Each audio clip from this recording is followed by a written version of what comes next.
Hey, what's up guys? Today we're going to talk about sidechain compression without using compressor.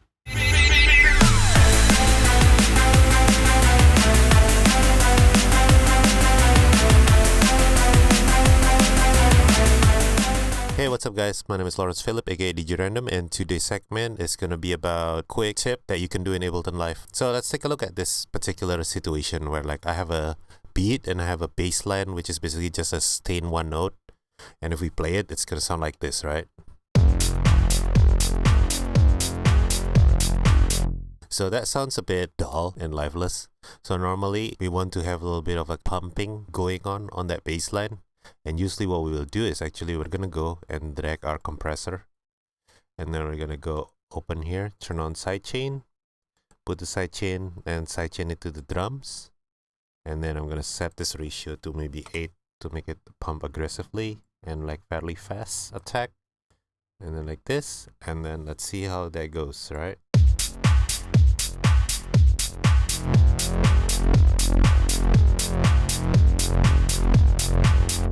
You can start to see like a pump, but it doesn't sound particularly any good because there's still more setting that we have to adjust to make it sound good, right? I'm gonna show you like a quick way of doing this where it's actually a lot faster, a lot cleaner, and you have more control, and it's actually visually you can actually see what's going on by using a stock plugins that come with Ableton. So let's just get to that, so what I'm gonna do is I'm gonna delete this compressor, and I'm gonna take the utility right here, and then what I'm gonna do is I'm gonna turn on the automation right here, and then I'm gonna go look for my utility, and then I'm gonna go with the gain. So what we're gonna do is we're actually gonna automate this, and with Ableton Live 10.1 we can actually do like a pretty nifty things in here. So what I can do is I can select this and then click right here, and then if you notice down here we actually have a menu for shapes. So I'm gonna click that one.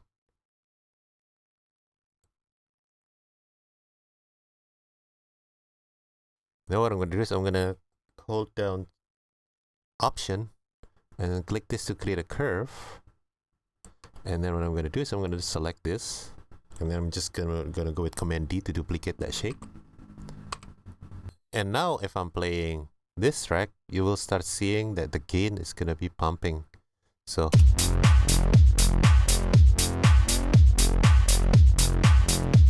you have a nice pumping, and what's great about this method is actually we have full control of like how long the decay we want it to be, how abrupt this is gonna be. We have full control on this. Yeah, so let's say I want this to duck less. All I have to do is just raise that.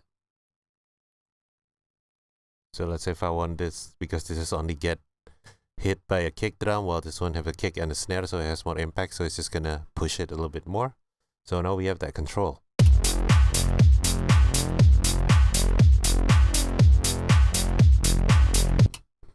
So now that you got the ducking that you want, all you have to do is just select this, and then you just duplicate this to however length you want it to be.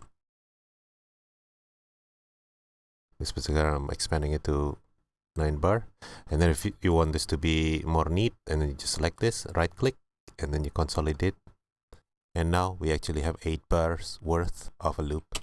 So why are we doing it like this? Because when you're doing kind of like a sidechain compression, especially for this kind of application, basically what you're doing is you're automating the volume. I think this one is a lot easier because you have more control over what you want the ducking to sound like. Plus on top of it, you don't really need to know how to use compressor to make this works and sounds good, because I understand that compressor is a pretty complicated dynamic effect and it takes a while to get your head around it. So this way you can do a really tight sidechain compression like effect without actually know your way around compressor. So that's about it guys. If you like this video, please give it a thumbs up and also subscribe my channel. Thanks for watching guys, and I'll see you in the next video.